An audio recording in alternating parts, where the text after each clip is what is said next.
So just quick breakdown here. Let's start from let's start from the top here, right? When things took a turn. So you have the death of Glenn at the hands of Negan in the debut episode of season 7. We have an entire 2-year story arc based around the war between Alexandria and the Saviors. So much filler, so many episodes where you're telling us something is going to happen later on, but in the present moment, nothing is happening, right? The semi climax of all of that is the death of Carl, the death of Rick's son, right? Which was complete bullshit if you Yeah, really want to think about it. Complete bullshit. it was not satisfying at all, man. No, it wasn't. And not only that, but it took the episode where Carl actually died. They dragged it out to the point where by the time the death of Carl actually happened, it was kind of just like, okay, well, rest in peace, Carl. Even though we seen Carl from the time where he was a child going through some things, to seeing him lose his mother, he was the one that had to put his mom down, to seeing him learn these skills to become a killer, to seeing him kind of learn, you know what, this world that I live in isn't gonna change me into that, right? I'm gonna use the skills that I've learned in order to survive instead of become the type of person like a governor or like Negan. Only for him to end up dying anyways, right? Yeah. To save, bro, I gotta cook this. I gotta cook Bruh. this. I'm over the stove right now, bro. The water is Oh, boiling. So Carl dies trying to save the life of a stranger they want to bring in to their community. Okay, cool. That ends up happening. Okay, so the climax happens. Negan was too good of a character to get bodied by Rick Grimes. We knew that wasn't gonna happen. Comic books, Negan never got killed. So it's okay if we're gonna keep Jeffrey Dean Morgan around as Negan because while the Savior's storyline was not enjoyable, his performance as Negan was a reason to want to keep watching because you never knew what he was going to do or never knew what he was going to say. And you knew that Negan was still a person. He wasn't a monster. He was still a person. He just wasn't a good person. So that happens. Then we get past all of the Savior bullshit. We go into season 8. Before it premieres on television, Andrew Lincoln announces at Comic Con, this is going to be my last season on The Walking Dead. The first half of season 8 is marketed as The Walking Dead season 8, Rick Grimes' last episodes, right? So it's like mhm. shit. I need to watch these. I really need to watch these episodes because Rick is out of there at some point. I'm not sure if it got revealed that it was only going to be 5 episodes, that he was going to be out of there, whatever. I don't know. We get to Rick Grimes' last episode, and it was a good episode. I don't have too many complaints with the way they went about giving him his send off on the show because nobody wanted to see Rick die. Right. He was the frontliner of the show, and everyone rooted for him. He was Yes, basically had the power of the pen. Everyone believed he had the power of the pen. yes. Yeah. We thought Rick was gonna die, and there was a sense of relief when we seen him on that helicopter getting medevac to wherever it was they were taking him. So kudos to them on pulling that off. I have no complaints about the way that they wrote Rick out of the show without killing him. They announced the trilogy of movies that were supposed to happen. Cool. Meanwhile, the show starts to pick up some steam even without Rick. They start to tell the story in a way that's more engaging because you never know who's going to be the lead of the show, right? My favorite character throughout the show makes her debut, Alpha. Nothing. I have nothing bad to say about Alpha. Nothing. Woo! That's a bad bitch, man. I have nothing bad to say about Alpha. Alpha was in her bag for them entire two seasons that she was on there, right? When them heads was on that spike, I was Oh like, my yes. god. Yeah. I was like, yes, this is what we needed right here. This is exactly what we needed. The execution, no cliffhangers, none of that. We see what happens, and then the episode ends. There's no shit where the episode ends and we don't know whose head is on the spike, Right. right? There's none of this who shot Jr. bullshit going into the next season. Like, there's none of that shit. It happened. We see the reaction to it, and then we want to know what happens next, right? And Right. and and for anybody who doesn't know what "Who Shot Jr." means, just type it in on YouTube, and you'll see what I mean. For a more updated reference, I'm gonna say "Who Shot Mr. Burns." So to keep going, then okay. So remember, I just mentioned that Carl ended up dying trying to save somebody else's life. The guy whose life he saved ended up getting killed anyway. So that kind of invalidated Carl, whatever, right? Michonne ends up leaving the show in season 10. Michonne, at this point in time, has to be one of the most popular characters in the history of that show. Oh, no doubt, dude. She's in that pulp culture stratosphere for sure. And Being one of the most badass swordsmen on television and film. yes, yeah, man. I'm not saying nothing bad about Michonne either. I wasn't too sure on Michonne at first because they didn't really have her doing a whole lot. But once they dived into giving her a personality and establishing her as somebody who was not to be played with, but also a genuinely good person, I was okay with that. Because initially, when Michonne debuted on the show, it could just be a case where there were too many characters in Right. order for you to get to know her like that. Michonne gets written out of the show because she finds out that Rick Grimes is still alive and decides she's gonna leave to go find Rick. So that's another teaser for whatever movie project is supposed to be in the works right now. But now, with the show being canceled, I feel like it could be more likely that you see Michonne just end up coming back. They wrote Maggie out of the show and teased bringing her back as one of the big hooks for why we should want to watch the season 10 finale that might be airing before the end of the year. It's just all these little things to me that just let you know that there's too much going on behind the scenes. There's too much going on behind the scenes in order for the product to be consistent the way that some other shows that are in that stratosphere of being some of the greatest ever never really had. You know what I mean? Yeah, man. The actors and the actresses, they pretty much moved on. They have bigger projects to go on to. They want more money because of the money they made for AMC. So there's all that contractual political bullshit that happens behind the scenes where it affects the product itself, and Right. we the fans, the consumers, suffering that that process right now. So when the show actually does end, what is it gonna look like? What is it gonna look like when the show actually ends? How far removed from the first episode are we actually gonna be? Like Morgan Jones, the character of Morgan Jones isn't even on the main show anymore. He's on the spinoff Fear the Walking Dead, and guess what? The character of Morgan Jones was in the very first episode of The Walking Dead. He was the one that introduced Rick Grimes to the new world. He left the show, came back, went through a character arc of being this psycho killer that wanted to be isolated from everybody, then became a pacifist, then went back to being a psycho killer and decided this war is over. I need to go find something else to do with my life because I've been around too much killing and too much bullshit, right? Right. Morgan Jones goes to Fear the Walking Dead and the show starts to tank.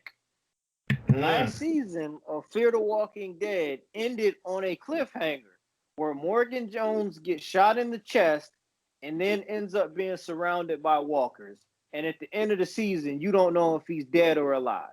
That was a waste. This is the kind of shit that I'm talking about here, though, right?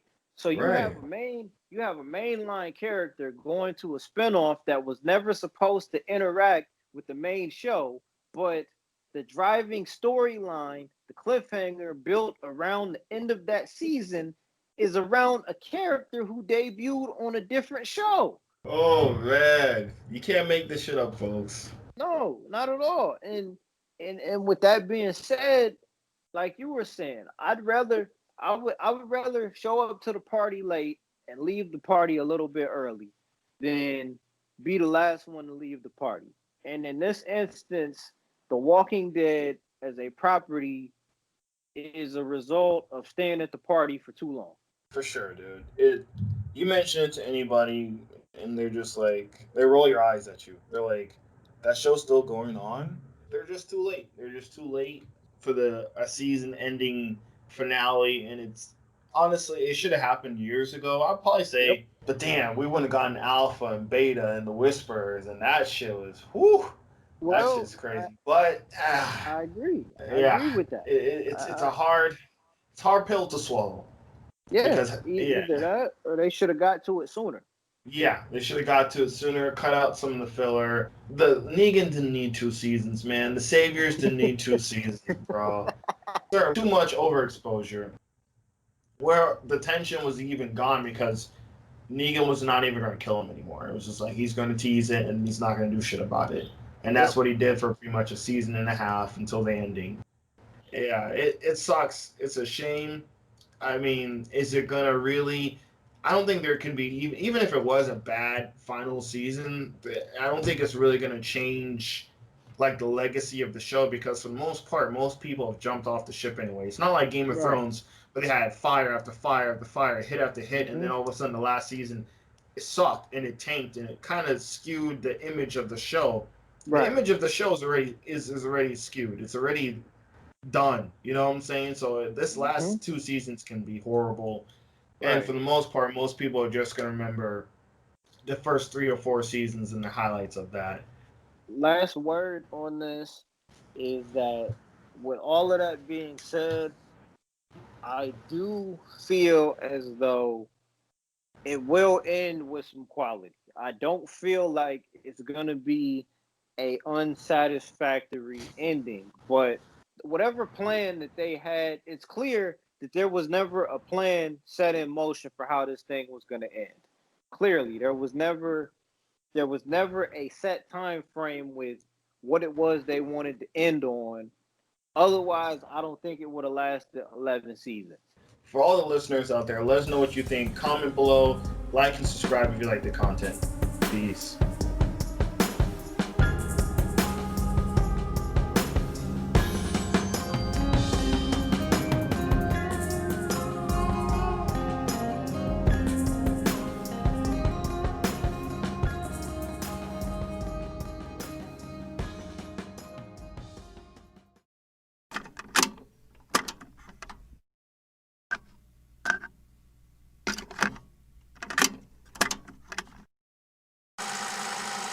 Now, that's an interesting topic, and I just got to digress here.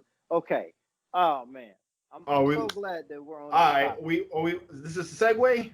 Not this. We'll just call this a quick detour, right? Okay. Quick detour. In Let's in, go. in relation to the way that we feel things should be with familiar properties. Did you hear Nas's new album? I gave it one listen through. Yeah, it was. I enjoyed it thoroughly. Okay, and I don't want to misquote him, but he said a line on one of the songs where if you want the old Nas, go and listen to the Clue tapes, right? Hmm. So because, because we know that Nas is one of the greatest rappers ever, like Hmm. literally on any given day of the week, like Nas could be the best rapper ever. Nas is Oh, in my easy. top five regardless.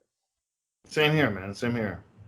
But because he puts out a new album and what we've heard, because we heard Illmatic, because we heard it was written, because we heard him making a type of music that we identified with and was more or less a soundtrack to us growing up, we hear him put out another album with a different type of sound.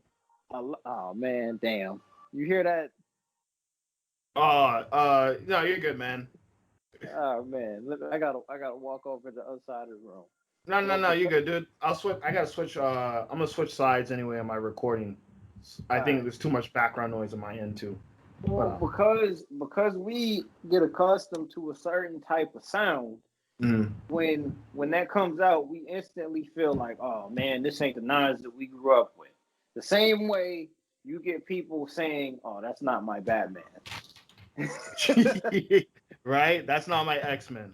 Right. This is the only podcast where we're gonna draw parallels between a Nas album and the Batman trailer and the X Men. It's the only podcast where that's gonna happen. But Facts. but again, like you were saying, you have to look into context. You have to look at the times. You have to look at why something is the way that it is and judge it off of that, right?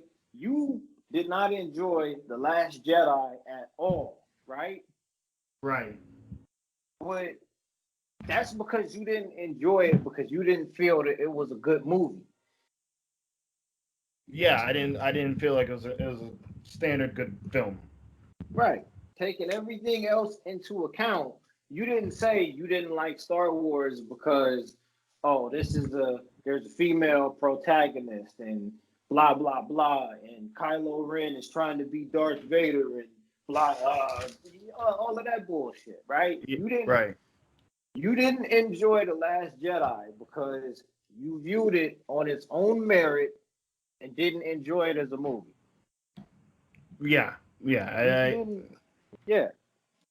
You didn't make up reasons for why you didn't enjoy it or blame other reasons that had nothing to do with the movie for why you didn't enjoy it. Exactly. Yeah. And I think I know where you're definitely going with it, and that the context of when that film was being made and the characters, how, I mean, these are not the same characters that you grew up with in 19. This is 20, 30 years later, where, certain things have changed. Where, like you said, sometimes the fans want a certain thing, and it's like if you go against what they want, yeah, right. Go ahead, man. Go ahead. Go ahead, man. Well, again, like, and it's just crazy how all of this, all of what we're saying fits into the Batman conversation. Right. Like all of this, and I feel like we're even approaching this topic on a different kind of level. I don't know that this conversation has ever been had. Like, if this new movie is a good movie and I like it, that's it right there. I'm gonna enjoy it for the reasons I enjoy it. If it's not good, it's just not gonna be good to me. Like, you know, a bad movie when you see it. Like, one of the worst movies that I still like. I Hmm. actually like Punisher Warzone. I like Yeah. that movie. It's a terrible movie, but I like it because, for better or worse, it captures the essence of what the Punisher was before the TV show on Netflix. And it Right. could be a situation where the Punisher is a type of character that just can't be presented in a way that is anything outside of hardcore testosterone, a lot of guns, a lot of blood, and a lot of violence. Like, All right. Go ahead. as it relates to Batman, I just don't understand.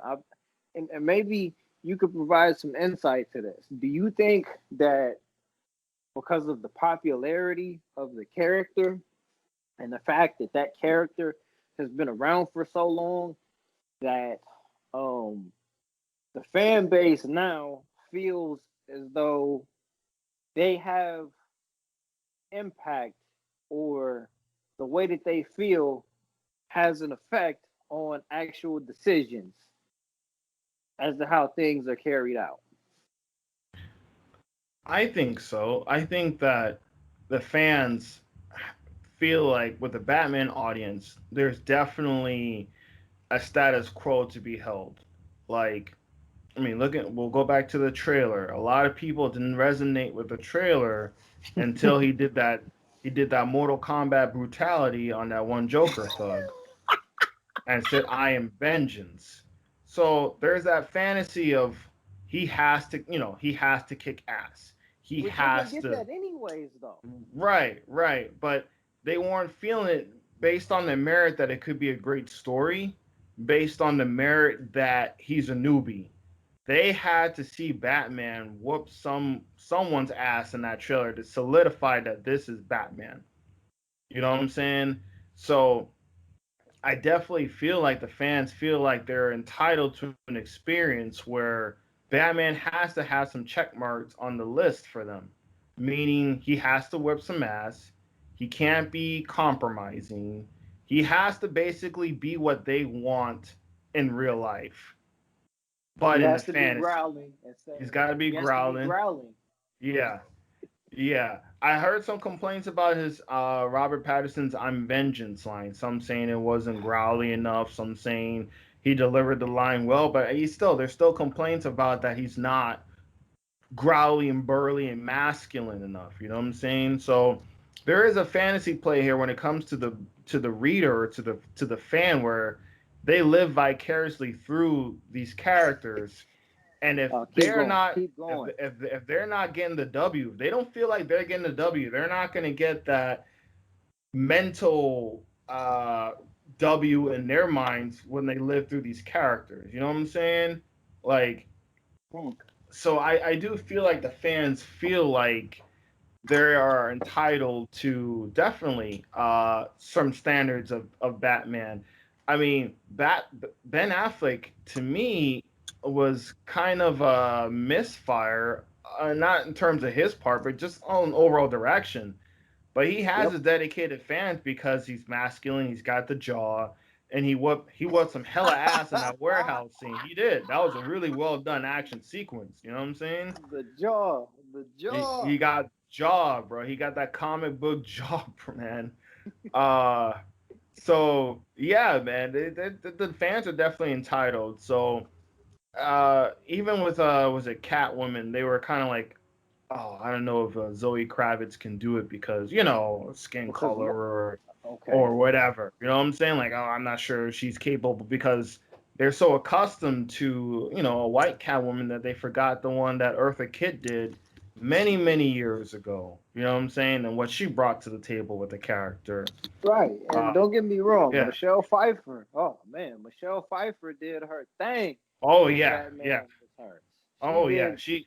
She pretty much defined the character after that point. Yeah. She she did her thing, man. Like, but I like where you're going with this sense of entitlement, because the thing that the MCU did so successfully, in my opinion, is that at every turn they subverted your expectations to where you never felt you were entitled to anything.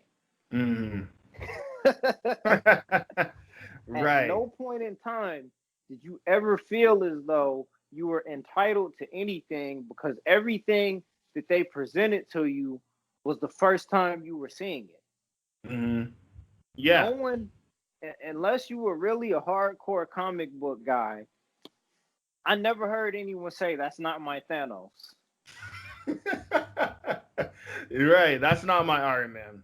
That's That's not my not. Thor. Thor is Nope. not comedic. Thor is very serious. That's not my. There was no outrage when Thor Right. Ragnarok came out. It was all embraced and loved. And And right, yeah. and truthfully, oh man, and if we've been honest with you, the third Thor movie, Ragnarok, was the best out of the three because of them subverting the expectations. Because they there had to be some type of admission or recognition that, hey, we need to just relax on this. Thor at his best, that character is Goku. Right. And I'm not talking about Dragon Ball Z Goku. I'm talking about Dragon Ball Super version of Goku. You know what I'm Right. saying? Yeah. Yeah. You're and man, I'm not gonna say bro. I'm gonna say jock. You're Mm-hmm. jock, your guy that knows he's the shit, that plays on the fact that he's the shit, but also has a sense of humor. You know what I'm saying? When it's Mhm. time to get serious, he knows when to get serious. But outside of that, he's enjoying being the man. He's not pretending that he's the man for any other reason. Thor knows that he's been born with all of these abilities and doesn't shy away from the fact that he has all of these abilities. That's why Right. Ragnarok was as enjoyable as it was, seeing him comfortable in his own skin. But digress. Right, man.